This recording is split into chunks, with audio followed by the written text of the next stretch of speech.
RCR, la red que comunica y une al Perú.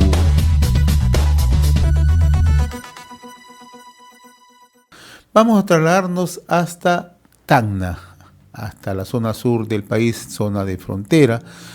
Y como siempre saludamos a Julio Faló Rivas, él es analista político, economista, director de la revista Apuntes a Lápiz, porque queremos siempre analizar, echar una mirada con Julio, cómo está observando el desarrollo político, social, toda esta crisis que nos envuelve desde hace un tiempo en el país. Qué gusto saludarte, Julio, muy amable como siempre, gracias por atender esta comunicación.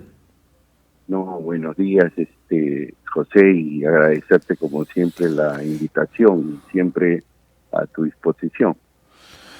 ¿Qué salida le puedes ver, si es que hay alguna salida en lo inmediato, lo más rápido, respecto a esta crisis política, ¿no? Ayer hemos visto que el Congreso de la República rechazó la propuesta planteada por Fuerza Popular, ¿no? Y asumida por el presidente de la Comisión de Constitución, Hernando Guerra García. Planteaba realizar elecciones generales complementarias en diciembre de 2023, ¿no? No fue aprobada, ¿no?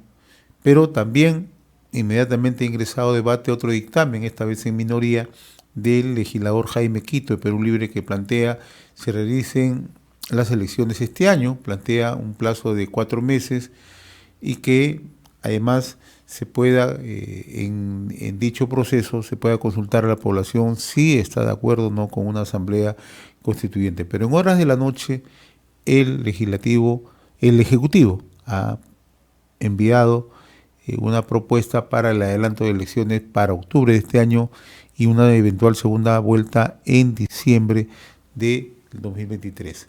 ¿Cómo estás analizando? ¿Tenemos alguna salida ante esta crisis? Mira, la pregunta y la respuesta se cae de madura, ¿no?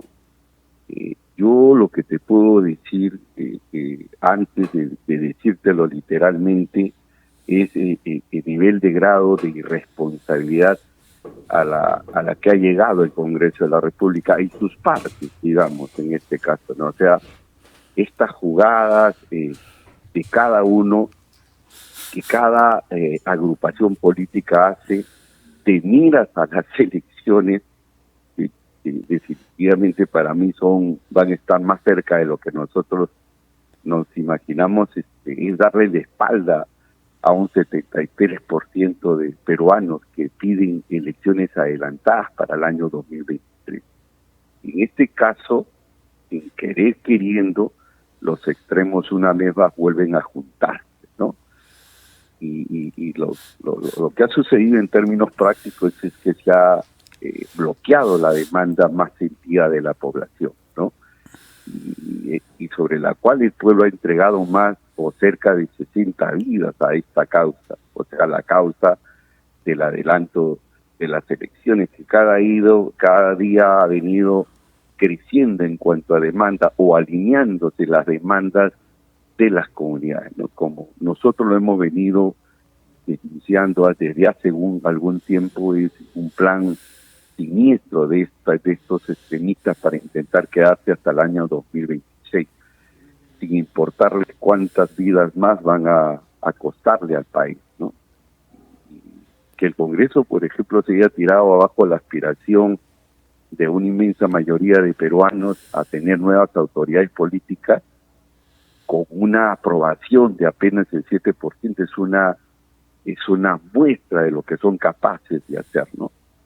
Ahora, lamentablemente, la extrema derecha, desde hace muchísimo tiempo, ha venido construyendo toda una narrativa, ¿no? Esta narrativa de que los caviares han sido blandengues, ¿no? Y cuando hablan de caviares, hablan todos que han sucedido después de Fujimori hasta la fecha, ¿no? Entonces, ellos señalan de que aquí la cosa ha sido de blandengues con las calles y que ha llegado el momento de poner orden, ¿no? Y esto es lo que más o menos no les interesa, el costo que significa eso de poner orden, ¿no? Sin tener el mínimo reparo, incluso de aplastar al movimiento popular. Y a eso están apostando, creo yo, ¿no? La militarización, el terruqueo ha sido parte de la estrategia que ha venido implementando y que ellos estaban convencidos, José, que iba a funcionar. O sea, ellos estaban seguros de que esto iba a ser una cortina de humo para esconder tantas muertes, ¿no? Pero al final esto no solamente no les ha funcionado, sino que ha tenido efectos contrarios en la población, ¿no? Por ejemplo, una muestra es la adhesión progresiva que tiene la población con respecto a ¿cómo se llama?, la aceptación de las movilizaciones sociales, a pesar de que les afecta, y ellos reconocen que hay un efecto económico en su economía particular. Estamos hablando casi del 60% de gente que ha ido ganando la adhesión a la movilización social. El otro efecto también que a mí me parece terrible también, y sobre la cual la izquierda se ha montado en el Congreso, tiene que ver con la Asamblea Constituyente, ¿no? La demanda de la población para la convocatoria de una Asamblea Constituyente ha crecido de manera muy acelerada. Ahorita está casi en el 70%, 69% para ser específico, ¿no? Cuando el año pasado apenas alcanzaba a 1/3 de la población, o sea, mucho menos de la mitad. Ahora, de hecho, Dina Boluarte y su ejecutivo miran este proceso y se cuelgan. Y ellos no solamente tocan el tema de las elecciones, sino que toman el tema de la reestructuración o del cambio de la Constitución, pero al próximo Congreso de la República, a la Comisión Constitucional le encarga ese mensaje. Por ejemplo, es un mensaje de la lectura que ella tiene, que el tema del momento constituyente cada día va generando cierto consenso, y esto es peligroso. Esto sí es bastante peligroso, pero que es generado por la propia. Ahora está lo que todos señalan, ¿no? O sea, por ejemplo, hoy día hemos quedado, se ha perdido soga y cabra. No solamente está en peligro las elecciones de 2023, sino la de 2024. Claro. Entonces, aquí es muy peligroso. Yo veo muy difícil veo de que puedan llegar a un acuerdo de una precondición a la Asamblea Constituyente, aun cuando no sea vinculante. Al final, la presión de la población la va a convertir en vinculante, ¿no? O sea, al final todos se han terminado haciendo el harakiri. Ahora, la gran pregunta es la tuya, que se cae de madura. ¿Qué posibilidades hay para bloquear este tema? ¿Qué posibilidades hay de salida? Y bueno, pues lo único que queda es que Dina Boluarte le queda solamente un camino si quiere evitar más muertes, y que el Congreso no se quede hasta el año 2026. Lo único que le queda es renunciar a la presidencia para que se convoque de inmediato a elecciones. Eso es lo que ha generado la irresponsabilidad del Congreso de la República y la propia inacción o una acción represiva que ha generado el Ejecutivo de manera muy progresiva, pero también con el aval del Legislativo, ¿no? Ahora, tú has señalado con mucha precisión que hay sectores en el Congreso, en ambos lados, que en realidad no pareciera que no les interesa lo que está pasando en el país, ¿no? Hay que decirlo con nombre propio, ¿no? En el caso de los sectores de la derecha, ¿no?, hay posiciones bastante duras. Hemos escuchado al almirante Cueto, hemos escuchado al almirante Montoya, a representantes de Renovación Popular, ¿no?, la ex fiscal de la Nación, ¿no? Hemos escuchado también a representantes de Avanza País, ¿no? Pero también en el otro lado, Julio, ¿no? En el otro lado pareciera que con ellos no es el problema, ¿no? Ellos se parecen excluirse de una manera olímpica, ¿no? Porque ¿quiénes votaron por la vacancia de Pedro Castillo? ¿No fueron sectores de Perú Libre, de la izquierda? ¿Por qué se alcanzaron 105 votos? ¿Fueron gaseosos? ¿Fueron del aire? Fueron con votos de Perú Libre, ¿no? Entonces, parece ser que también ofenden a la inteligencia del país cuando quieren ellos desmarcarse, ¿no? No hay ni voluntad ni en la derecha ni en la izquierda, Julio. Esa es la verdad. O sea, yo seamos claros cuando hagamos un análisis, ¿no? No hay voluntad. Esa es la verdad. La extrema derecha tiene tanta responsabilidad como la extrema izquierda. Eso es lo que está ocurriendo absolutamente, en el país, ¿no? Entonces, miremos absolutamente una de salida. acuerdo. Tú me dices la posibilidad de que si no se aprueba el proyecto que hoy plantea también el Ejecutivo, ¿hacia dónde vamos? Hacia la renuncia de Dina Boluarte. Entonces, ¿qué se aplica? El artículo 115 de la Constitución. Así es. ¿Qué es el artículo 115? Convocar, o sea, asume la sucesión constitucional el presidente del Congreso. Yo te hago una pregunta. ¿Van a aceptar que convoque elecciones el presidente del Congreso, el general José William Zapata? Y esa es la otra inquietud. Primero, José, compartir la opinión que acabas de vertir. En ese sentido, por ejemplo, acá hay juegos políticos muy peligrosos. Cada uno tiene su propio juego. Cada uno está mira las elecciones inmediatas. Todo el mundo está mirando eso, en realidad.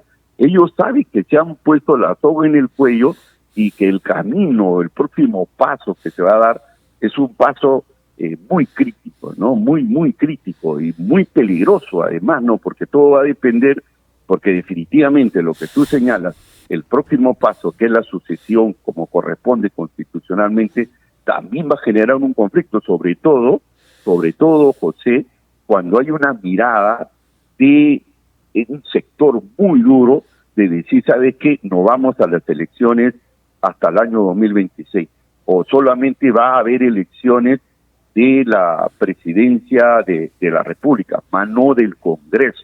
Entonces eso abre un nuevo frente, un nuevo escenario, una nueva polarización, que es bastante peligroso, y ahí obviamente habría que plantear una propuesta de salida a la crisis política, porque definitivamente la población no va a aceptar, primero, de que William Zapata no convoque o solo convoque elecciones presidenciales. Ahí sí arde Troya, ¿no? Ahí pues se abre una nueva tensión, y lo más probable es que esto termine en una negociación tipo la época de Vizcarra, cuando se religió una nueva mesa directiva para darle continuidad a alguien que sea potable para la población, pero que también lo veo lejos también, lo veo complicado, pero podría ser una salida que ingrese a alguien que pudiera, digamos, relativamente llevar a cabo una transición de unidad nacional o una transición política hacia las nuevas elecciones. Por ejemplo, elegir a alguien potable, a alguien aceptable, que pueda ser capaz de poder plantear un gabinete para los próximos 6 meses que haga una transición democrática, pero bastante tranquila, que reduzca los niveles de conflictividad. De veras es bien complicado por los actores que están involucrados.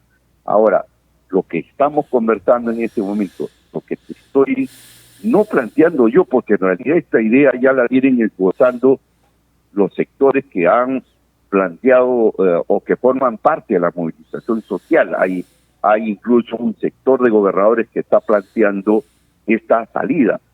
Ayer lo escuchaba al doctor Alfonso López Chao, por ejemplo, que parece que ahí ha habido una suerte de reuniones entre la gobernación, los gobernadores y las universidades, y han llegado a un acuerdo que él pueda facilitar una mediación con los partidos políticos primero para darle una salida a la crisis.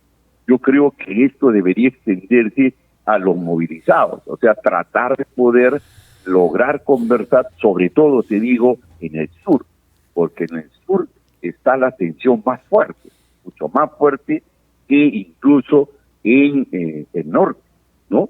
En el sur es la situación. Yo creo que la solución, como Michelle Ascueta en algún momento lo ha señalado a través de apuntes a la solución está en el sur.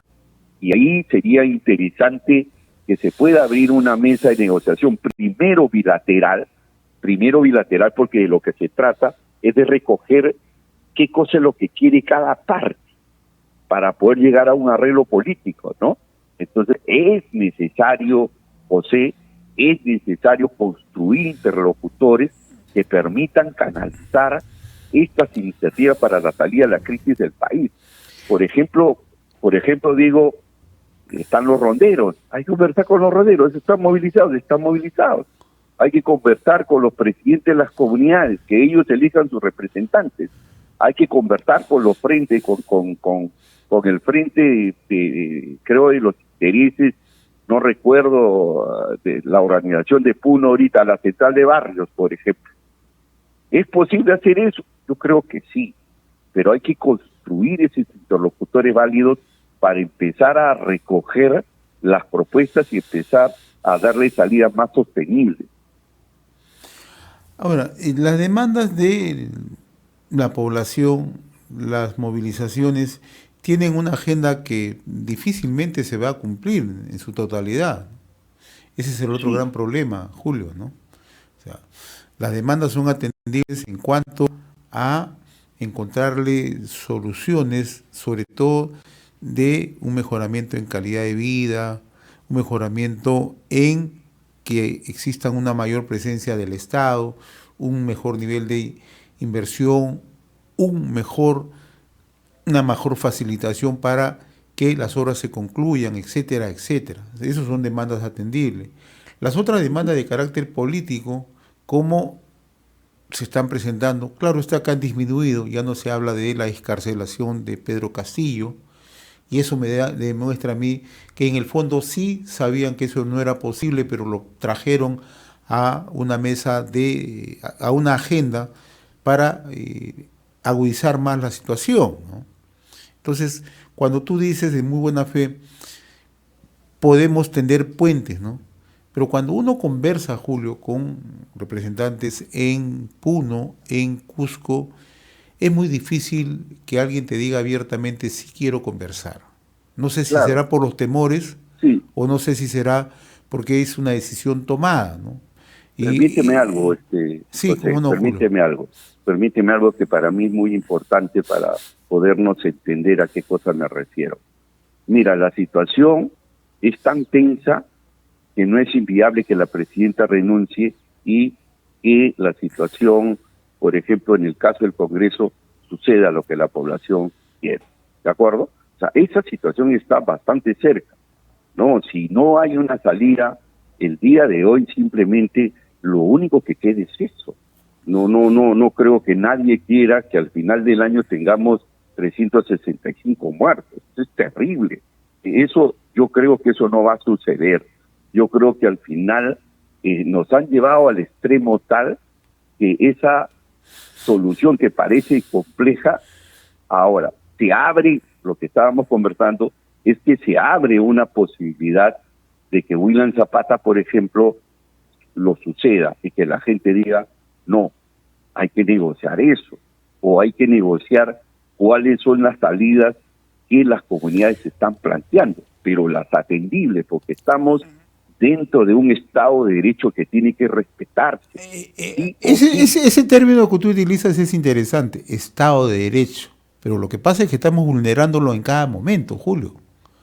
Sí, es verdad. O sea, ese es el gran problema. O sea, todo el mundo habla de Estado de Derecho, pero cuando hablamos de Estado de Derecho dice, no, después de esto viene la Asamblea Constituyente. Y después de la Asamblea Constituyente viene que se decida ya en el marco de las regiones, la Asamblea Constituyente, representante por representante. Y eso no establece el marco constitucional. Permíteme terminar la idea. Ya. Una cosa es que vaya la presidenta, a la cual no quieren escuchar al presidente. Quieren escuchar a alguien. ¿Y sabes quién es ese alguien que se ha ganado curiosamente la simpatía? Es el doctor Alfonso López Chávez. De veras, se lo ha ganado, ¿no? Porque tampoco está ocultando sus aspiraciones presidenciales, Julio, eso lo saben en Lima, ¿no? En Lima lo saben eso, ¿no? Entonces, pero las cosas claras, ¿no? Las cosas claras para efecto de que podamos entendernos, justamente. ¿Y por qué no la conferencia episcopal? ¿Por qué no Monseñor Garatea, que ha vivido en Puno? También también, o sea, yo no niego eso, lo que te digo es que esto tiene que tener una salida política. Tienen sus riesgos, por supuesto, tienen sus riesgos, todo tiene riesgos, o sea, la idea es dar ese paso, ¿no? O sea, este paso, por ejemplo, al cual yo percibo que se ha generado una correlación para tratar de ver cómo es que se puede solucionar este problema. Lo que no se encuentra ahorita es un interlocutor válido. Claro, y si Alfonso López Chao, el doctor Alfonso López Chao, quien es rector de la UNI, puede ayudar a este proceso, bacán. Y yo te advierto algo, te quiero hacer una acotación bien puntual. Si hay la renuncia de Dina Boluarte, no va a haber ninguna posibilidad que el doctor ni otro candidato que aún no esté inscrito tenga posibilidades de postular a la presidencia de la República. De manera que si se da una situación crítica, como una renuncia o cualquier otra cosa, yo creo que la cosa podría pintar como algo... Yo lo veo con simpatía, te lo digo con sinceridad. Lo veo con simpatía en el sentido de que estimo que él puede ayudar muchísimo a tratar de generar niveles de acercamiento. Y lamentablemente ahorita ni la iglesia, ni en este momento, ni a la iglesia quieren escuchar. Eso es terrible, sí, es terrible. Hay que buscar a alguien. Si el doctor Alfonso López Chao puede brindar sus oficios, si eso puede generar algún tipo de consenso, bienvenido, hay que aceptarlo. La idea es ver cómo le damos salida a esta crisis que hay una pila de muertos bastante significativa y que no va a parar si es que esto no tiene un curso o un tratamiento adecuado. La otra pregunta. Anoche escuchábamos al presidente del Consejo de Ministros, Alberto Otárola, cuando hace una sustentación muy rápida a la prensa del proyecto que está presentando para adelanto de elecciones de parte del Ejecutivo, que no va a renunciar Dina Boluarte. Lo ha explicado en varias oportunidades. No voy a renunciar. ¿Cómo ves ese escenario de no renuncia? Terrible. Lo único que está haciendo es meterle más gasolina al fuego. Eso es realmente terrible. Estas declaraciones de veras deberían ser más responsables, de veras. O sea, Otárola ahí está siendo un peligro muy fuerte a la solución de la crisis política. Se está colocando la soga en el cuello. En realidad hay mucha gente que lo ve a Otárola como el protagonista de este proceso, y la presidenta de la República, como yo lo he señalado en varias oportunidades, está siendo utilizada.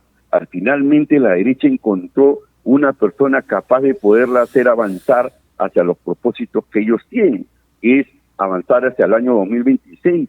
Y yo sí creo que en algún momento la presidenta de la República quiso renunciar, tal como lo ha planteado la República y otros analistas políticos, y que Otárola se lo impidió.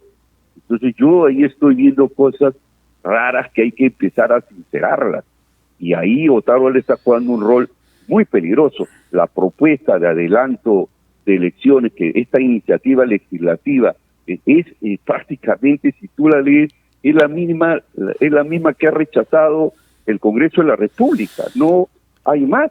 A ver, Julio, pero ¿tú no crees que también hay los temores, así como habían los temores de Pedro Castillo, que él tenía temor de dejar la presidencia porque se le venían juicios tras juicios, problemas tras problemas? ¿También no crees tú que hay los temores de Dina Boluarte y de algunos ministros de Estado de quedar fuera del tablero del poder? Y esto sí significa que inmediatamente se vienen procesos tras procesos, ¿no? O sea, de igual forma lo va a tener cuando culmine, pero una cosa es manejarse con más espacios en el poder y otra cosa es quedar fuera del poder. Así se está manejando la política en varias esferas latinoamericanas, y así se ha manejado en el Perú en los últimos años. Entonces, ¿por qué no mirar también en perspectiva, mirándolo de manera realista, lo que puede ocurrir, ¿no? Sí, y hay un detalle, José, que no había sucedido tan fuertemente con el caso de Pedro Castillo. Es verdad lo que tú señalas, existen los temores, el miedo, y esa es la resistencia que hace que la presidenta se mantenga, ¿no? El cuco, y eso la responsabilidad es para todos. El tema es que cada día, José, hay menos respaldo. Los grupos de poder en este momento están seriamente afectados. Tú sabes que la Bamba ha estado paralizada 2 veces en los últimos. Sabes que también está paralizado San Rafael. Así es. Y Jade, Antapacay, Jada, están Constanza, paralizados. Anavis, ¿no? Todo está paralizado. La agroexportación está paralizada. O sea, aquí ya los efectos son mucho mayores. El turismo está bloqueado, afectado. O sea, la economía del país está paralizada. Esto, mira, con la distancia que tú sabes que yo tengo con respecto a Pedro Castillo, esto no ocurría con Pedro Castillo. De veras, no ocurría. Estamos en una situación crítica que ya los grupos de poder no van a seguir tolerando. Por lo tanto, yo creo que va a empezar progresivamente a no respaldar este intento de pretender quedarse hasta el año 2026, ni siquiera hasta el año 2024. Realmente ya la cosa es bastante tensa, la situación es bastante crítica, de manera que de veras la situación que estamos conversando ahorita con respecto a la renuncia de Dina Boluarte es lo más práctico que se pueda presentar e iniciar un proceso de negociación con respecto al tema de las elecciones presidenciales. Yo creo que si William Zapata convoca inmediatamente a elecciones presidenciales, yo creo que eso puede calmar. Si William Zapata es capaz de poder tener un gabinete de transición, de ancha base, y si él pueda iniciar un proceso de negociación como corresponde, porque eso es lo que finalmente estamos buscando, yo creo que se pueden reducir las tensiones. No va a ser una solución sostenible, es verdad, pero yo sí creo que volvería la calma al país. Va a depender mucho de la sucesión presidencial y cómo William Zapata trate el tema de la sucesión presidencial. De manera que hoy William Zapata debe alejarse de todo tipo de conflicto. Cuando él salva el tema de la reconsideración, a mí me pareció un gesto interesante, pero cuando vio peligrar los intereses del grupo... Yo quisiera compartir el mismo optimismo tuyo, pero me temo a que van a ir por la siguiente presa, ¿no? Y hay posiciones maximalistas en ambos lados, ¿ah? Y por eso es lo que a mí me preocupa, sinceramente. Eso es lo que a mí me preocupa. O sea, yo no solamente voy a atacar a la extrema derecha, también voy a atacar a la extrema izquierda. Y sabemos que ambos unos tienen gasolina y otros tienen ANFO. Eso es así. Sí, a mí me parece irresponsable, me parece oportunista, me parece electorero, ¿no? Que en un charco de sangre la izquierda esté negociando una convocatoria o unas elecciones a la Asamblea Constitucional. Me parece, realmente eso me parece, a pesar y a mí me parece también igual peligrosísimo lo que está haciendo la extrema, que quiere irse hasta el 2026. O sea, me parece, yo no entiendo, es cierto, o sea, hay que respetar el Estado de Derecho, pero en condiciones normales. Estas no son condiciones normales. Estamos en una emergencia nacional. Tú acabas de citar algo que no podemos perder de vista. Está paralizada la economía. Las Bambas ha cerrado y la Bamba está paralizada. Tú mejor que yo, que conoces el corredor minero del sur, te ha tenido paralizaciones más de 600 días. Único caso en el mundo que un proyecto, el tercer proyecto minero de producción de cobre en el mundo, esté paralizado más de 600 días. Eso ocurre en nuestro país. O sea, nunca hemos tenido la capacidad de imponer el Estado de Derecho. Y ahora lo queremos imponer cuando estamos incendiados. Sí, lamentablemente. Y quiero decirte algo para que quede claro. Yo creo que hay que profundizar más la democracia. Te lo digo con sinceridad. He cambiado mi opinión con respecto a una convocatoria, pero en otras condiciones, José, en otras condiciones. Yo Así creo es. que hay que sí hacer la consulta, pero no en estas condiciones. Esto también sería irresponsable. Y eso tiene que entender. Yo te digo, yo ratifico lo que señalaba en el último número el premier Óscar Valdés Dancuar. Óscar es bien claro cuando dice, acá todo el mundo está jalando agua para su molino. Todos, José, todos, incluso hasta los mismos movilizados. Y hay que decir, Y hay que saludar esa decirlo, posición, hay que porque decirlo. siendo militar de carrera, habiendo sido presidente del Consejo de Ministros, empresario, tiene una posición de desprendimiento, tiene una posición realista de ver las cosas, porque afecta a miles y millones de peruanos. Él lo mira desde la posición de empresario, de la posición de haber tenido cargo político, haber estado en la administración pública, haber estado en el ejército peruano. O sea, dice, tenemos que encontrarle una salida, no tenemos otra. Sí, efectivamente, y él dice abiertamente que no está en contra de la presidenta. Se saluda, se respeta, Claro. se respeta. Yo le tengo un profundo respeto a Óscar Valdés con respecto a sus posiciones, a la objetividad.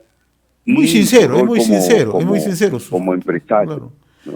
Es una persona muy sincera, ¿no? Y que Así es. pocas veces se ve en la política, ciertamente, ¿no? Julio, Sí. y un gusto de haber conversado contigo. No son momentos fáciles para el país, como dice Mario Vargas Llosa, son tiempos recios, pero hay que enfrentarlos, ¿no? Hay que mirarlos con mucho realismo, con mucho humanismo, además, ¿no? Hay que ver esos temas, ¿no? Cosa que parece ser que no estamos viéndolo, lo estamos perdiendo de vista. Julio, un fuerte abrazo como siempre, gracias. Muchas gracias a ti y reiterarte mi agradecimiento por la invitación. Un fuerte abrazo, José. Gracias, conversábamos con Julio Falot, director de la revista Apuntes a Lápiz, ¿no? RCR, la red que comunica y une al Perú.